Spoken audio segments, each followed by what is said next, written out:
அதாவது ஒரு நதி ஒரு இடத்துலேருந்து அப்படியே புறப்பட்டு வரும் அதனுடைய ஒரு ஓன் பாதையில், இல்லைங்களா? அப்படி வரும்போது ஒரு இடத்துல கொஞ்சம் பேர் கூடி நின்று விளக்குகளை ஏற்றி நதியில் விட்டு வணங்குவாங்க.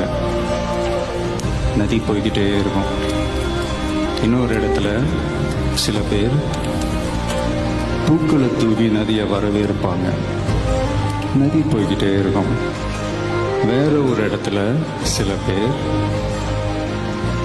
நம்மளை பிடிக்காத சில பேர்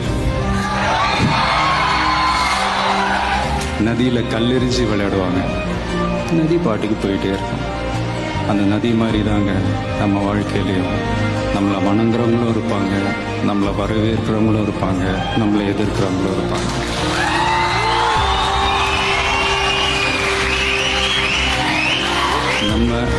நம்ம வேலை நம்ம கடமையை செம்மையாக செஞ்சுட்டு அந்த நதி மாதிரியே போய்கிட்டே இருக்கும்.